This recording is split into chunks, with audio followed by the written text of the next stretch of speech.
Be one family. Welcome to Blacklogic. Today we'll be honoring one of our greats, one of our master teachers, one of our very influential and powerful Black people that really stood up in the face of inequality and injustice, cruelty, and how he sacrificed his life for us. And I think that his memory is being overshadowed by his I Have a Dream speech. Not I've been to the mountaintop speech, or we're going to Washington get our check speech. And I think that he must be remembered in the right light. We must speak truth to power and understand that what the white media may push to us as this just an equality society that does not exist today, that is which Martin Luther King was actually fighting for. We must speak truth to power in the way that he will want us to speak it. So today we must remember an incredible man who dedicated his life to fighting for justice and reparations, let alone equality. Dr. King left a mark on our nation and especially in foundational Black American lives to inspire our generations to come. Dr. King believed in the power of love, peace, and in his last days, I would like to believe nonviolence was not even a factor on his radar because his teachers propelled what he helped and pushed to pass two civil rights acts, one in 1964 and another in 1968 after his passing.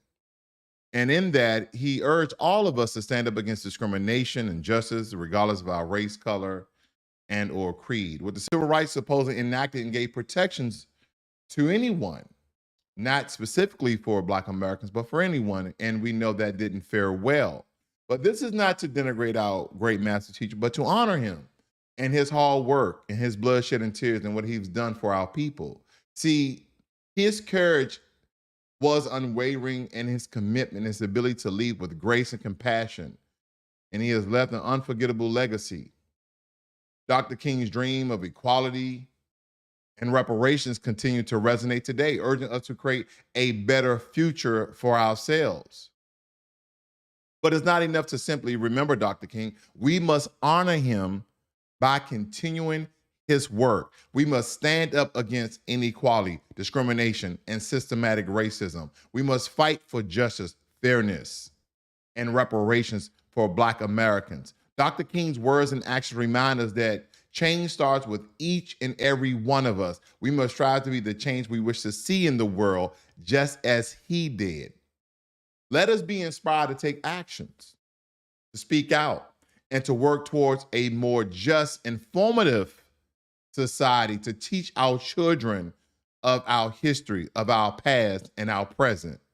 As we reflect on Dr. King's incredible legacy, let us remember that his dream is not yet fully realized because inequality, justice for Black Americans, and reparations still have yet to come into fruition.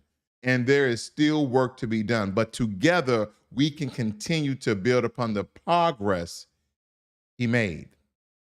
Let us honor Dr. King's memory by amplifying his message, by living out his values, and by working towards a future where justice and equality prevail. Let us all commit ourselves to creating a world where everyone is judged by the content of their character and not simply because you're Black.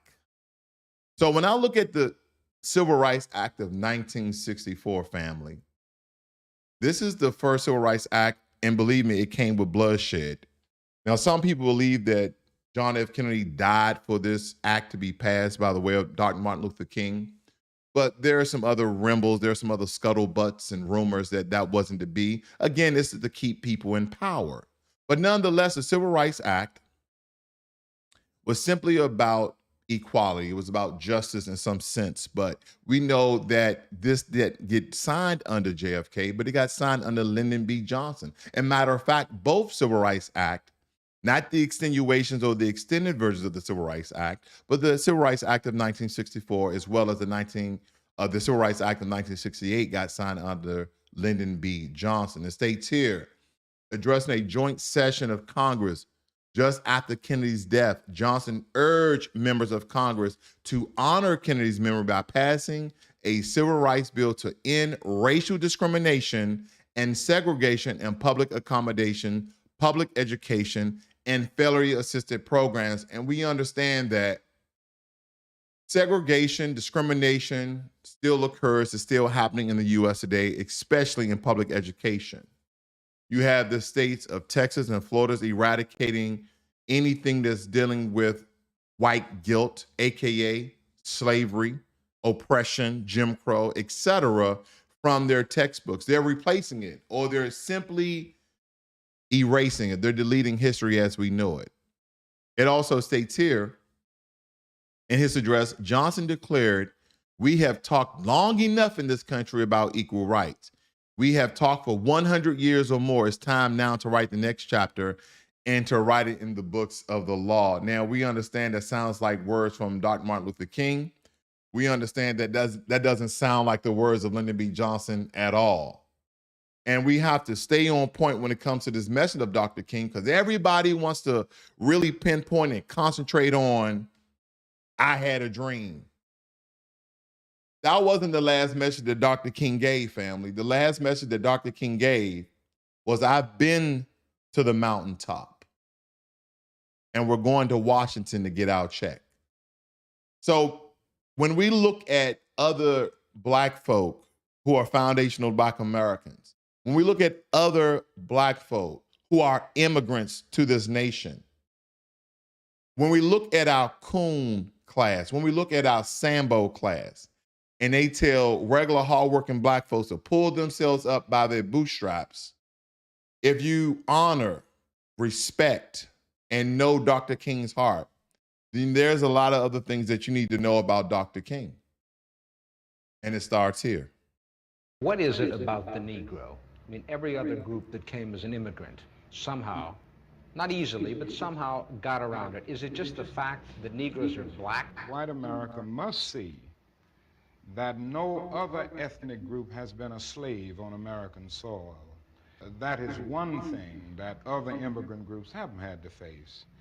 The other thing is that the color became a stigma. American society made the Negro's color a stigma. America freed the slaves in 1863 through the Emancipation Proclamation of Abraham Lincoln, but gave the slaves no land or nothing in reality, and as a matter of fact, to get started on. At the same time, America was giving away millions of acres of land in the West and the Midwest, which meant that there was a willingness to give the white peasants from Europe an economic base. And yet it refused to give its Black peasants from Africa, who came here involuntarily in chains and had worked free for 244 years, any kind of economic base. And so emancipation for the Negro was really freedom to hunger. It was freedom to the winds and rains of heaven. It was freedom without food to eat or land to cultivate, and therefore it was freedom and famine at the same time.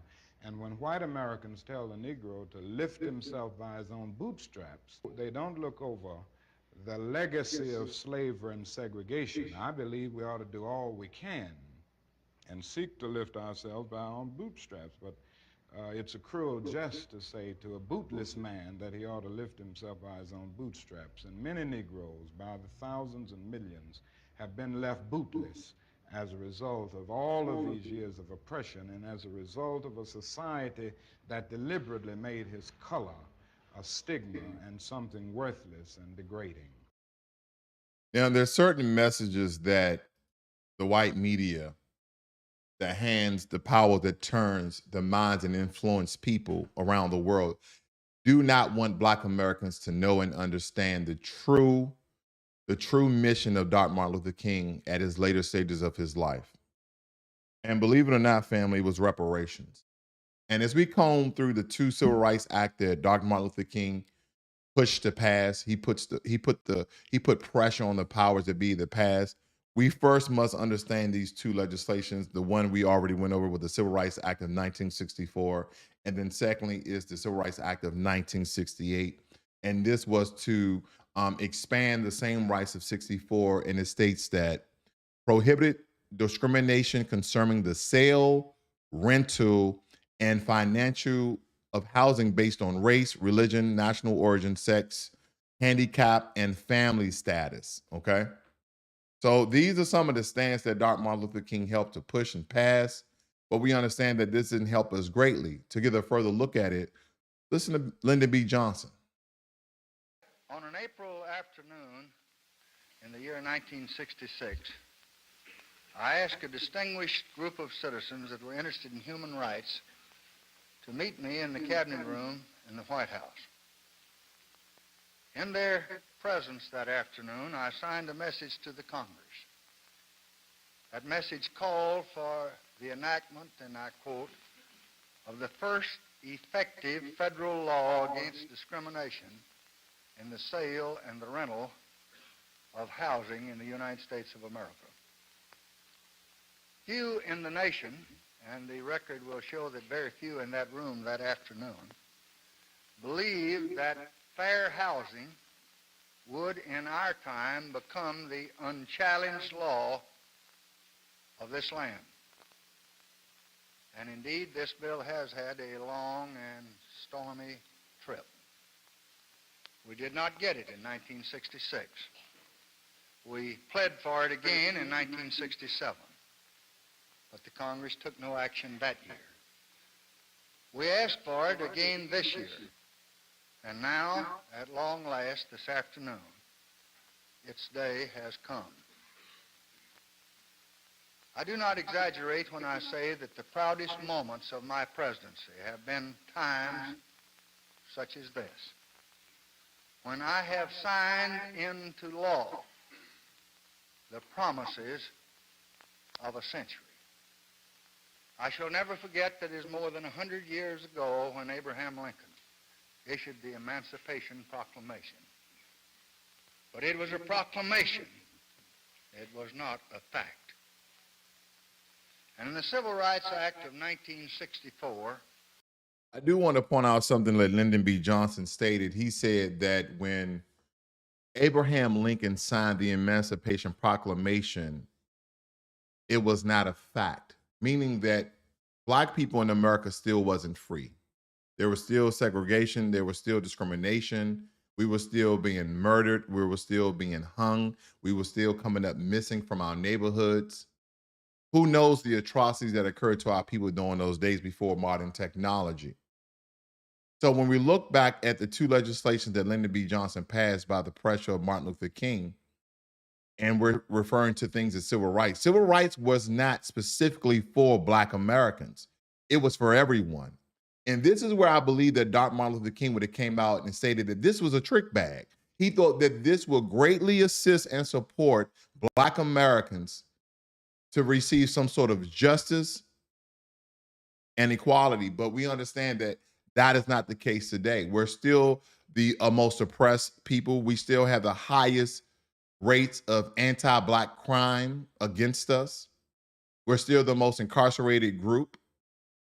We're also the most exonerated group for false crimes that is placed against us. So when you look at all of these disparities, we must understand the context and construct of things that Dr. Martin Luther King absolutely fought for and how in his later years changed his stance.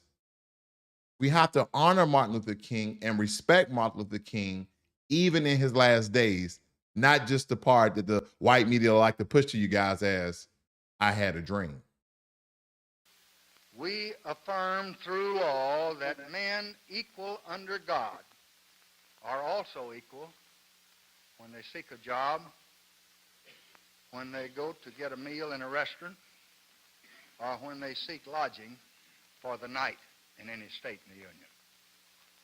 And now the Negro families no longer suffer the humiliation of being turned away because of their race. In the Civil Rights Act of 1965, we affirm through law for every citizen in this land the most basic right of democracy, the right of a citizen to vote in an election in his country. In the 5 states where the act had its greater impact, Negro voter registration has already more than doubled. Now with this bill, the voice of justice speaks again. It proclaims that fair housing for all human beings who live in this country is now a part of the American way of life. We all know that the roots of injustice run deep. But violence cannot redress a solitary wrong or remedy a single unfairness. Of course, all America is outraged at the assassination of an outstanding Negro leader who was at that meeting that afternoon in the White House in 1966. And America is also outraged at the... We have to understand and respect the work of Dr. Martin Luther King, and it's very important that we do so. Because I believe a lot of things currently today, family, is getting lost in translation.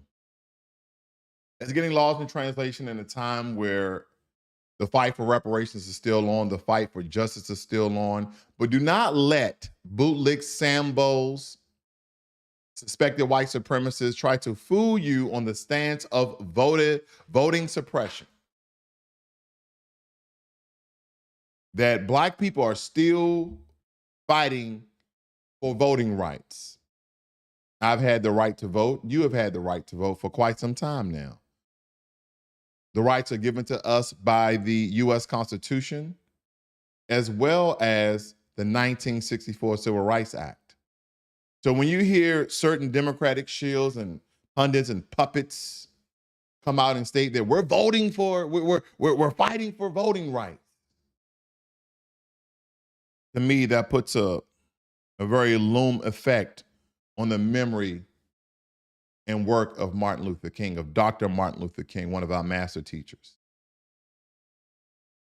We no longer have to fight for voting rights. We already have those rights.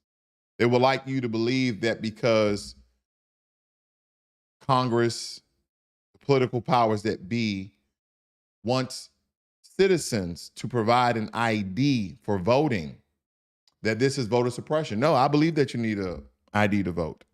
I believe that we need to identify who is voting. See, this is the problem, family. We need to start connecting the dots as though Dr. Martin Luther King, as Dr. King would have. We have an influx of undocumented illegal immigrants inside of this country. And at the same time, the Democrats want you to eradicate voter ID because it's suppressing the black vote.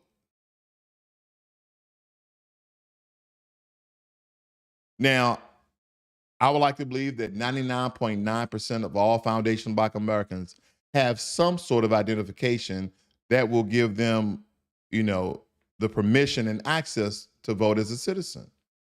Whereas though millions and millions of illegal immigrants inside this country do not.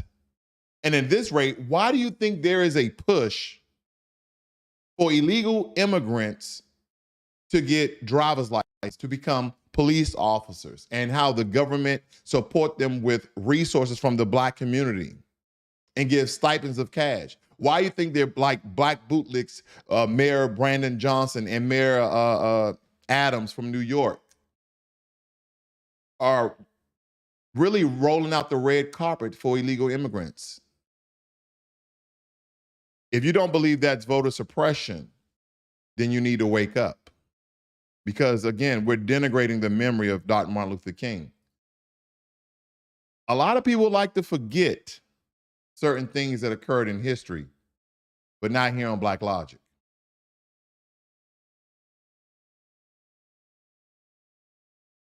All we say to America is be true to what you said on paper.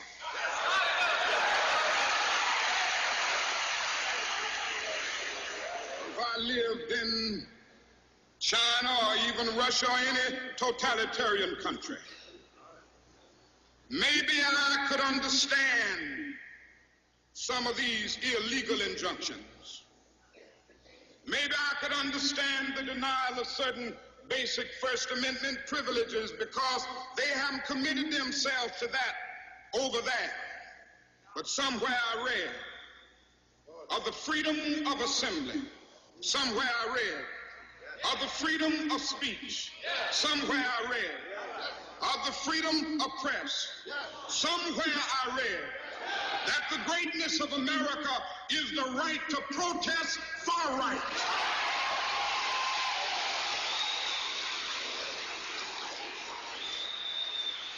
And so just as I say we aren't going to let any dogs or water hoses turn us around, we aren't going to let any injunction turn us around.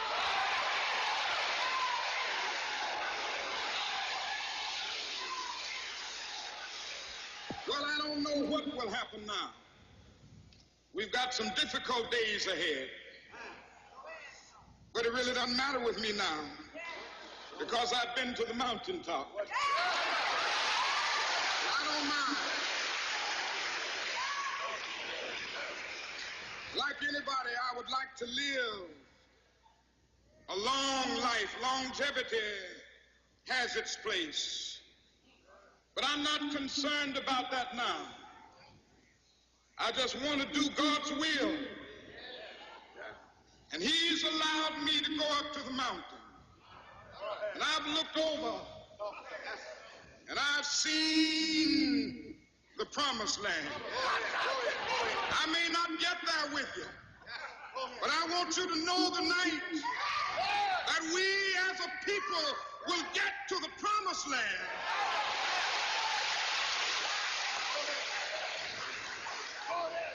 So I'm happy tonight. I'm not worried about anything. I'm not fearing any man. Mine eyes have seen the glory of the coming of the Lord. Remembering and respecting the memory of Dr. Martin Luther King family is very important for foundational Black Americans to understand the fight that Martin Luther King had this entire time and what he truly stood for. Because Dr. King believed in power of love and peace and essentially nonviolence. His teachings propelled the civil rights movement forward, urging us to stand up against discrimination, injustice, regardless of your race, color, and creed. His courage, wavering commitment, his ability to lead with grace and compassion of equality and unity for foundational Black Americans continues to resonate today, urging us to create a better future for all. Dr. King's words and action remind us that change starts with each and every one of us. Indeed, it does.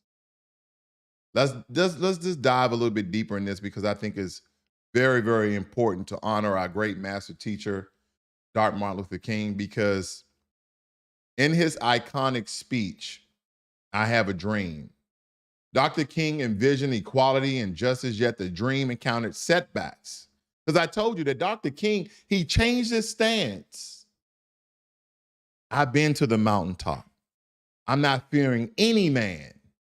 We're going to Washington to get our check. We're going to play it, family, because I think it's important because a lot of us are so stuck on, I have a dream, equality, this, that, and the other. Dr. King changed his stance on equality.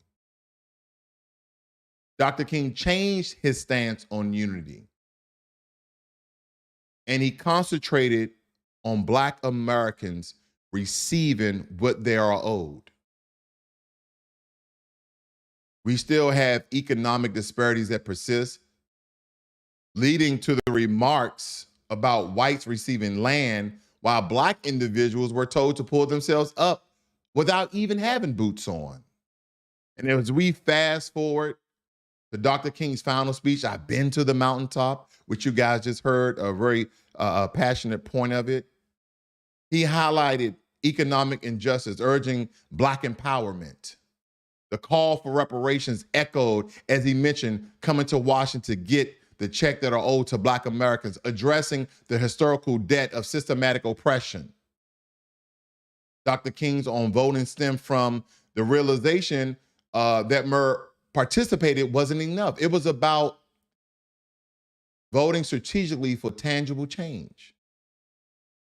Not just continue to go out and vote simply because you voted. Oh, we need to honor our ancestors. We need to respect our lineage by voting.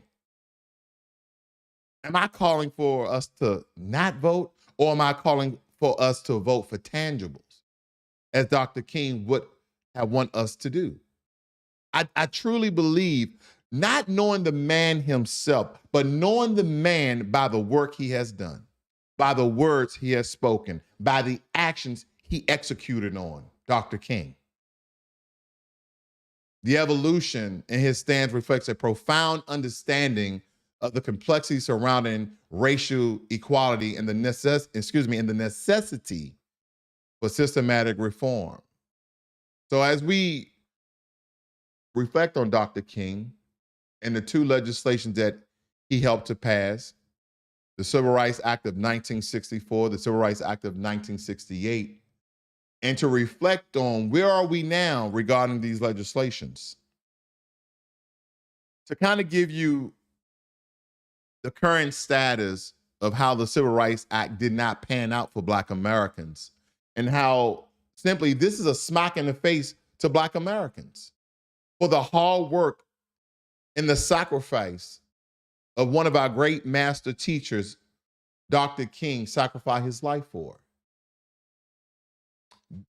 This is how this government repays Dr. King. Freddie Mac released a groundbreaking analysis of the U.S. home appraisal industry.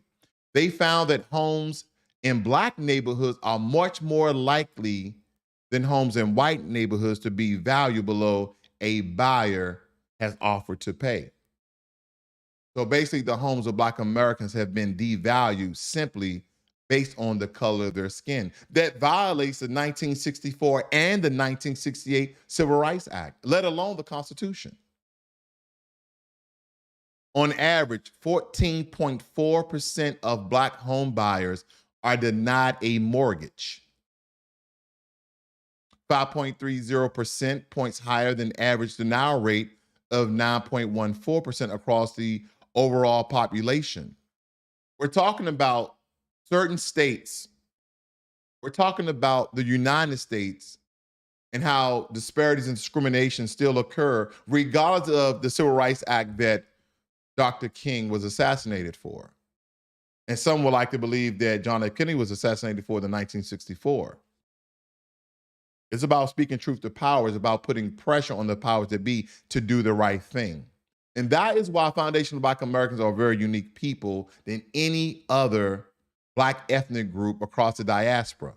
And that is what we need to understand. We have never laid down. We've never fled. We've always stood up and fight. And that makes us very unique. It states here that these are the states and the percentages that denied Black folk access to loans, that discriminated against simply because of the color of their skin. And these are some of the key findings that you see here.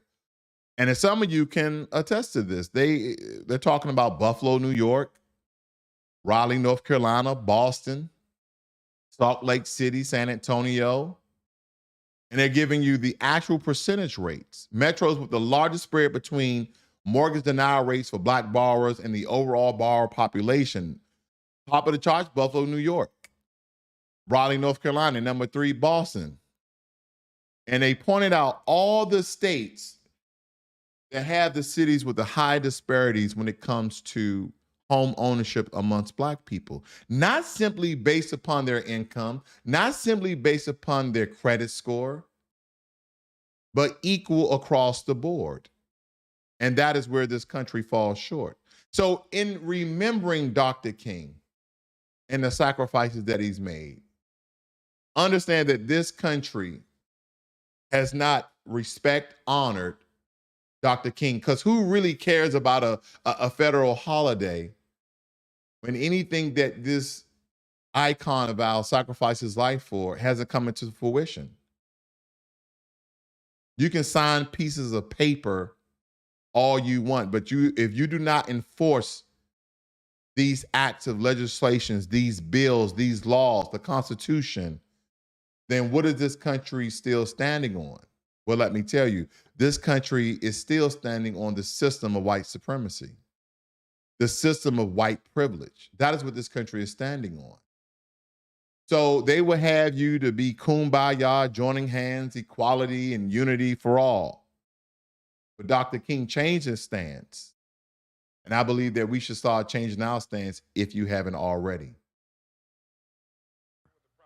At the very same time that America refused to give the Negro any land, through an act of Congress, our government was giving away millions of acres of land in the West and the Midwest, which meant that it was willing to undergird its white peasants from Europe with an economic floor. But not only did they give the land, they built land-grant colleges with government money to teach them how to farm. Not only that, they provided county agents to further their expertise in farming. Not only that, they provided low interest rates in order that they could mechanize their farms. Not only that, today many of these people are receiving millions of dollars in federal subsidies not to farm, and they are the very people telling the black man that he ought to lift himself by his own bootstraps. And this is what we are faced with, and this is the reality. Now, when we come to Washington in this campaign, we are coming to get our check. So in remembering of Dr. Martin Luther King and will he really stand for, especially in his last days, he stated very clearly, very simply, we're coming to Washington to get our check. So if anything, if you respect and honor Dr. King as though people in the black media, those who involve themselves in black empowerment, then you will truly understand that these are not only words, because he was not only a man of great words, but he was a man of great action. Honoring Dr. King. Be one.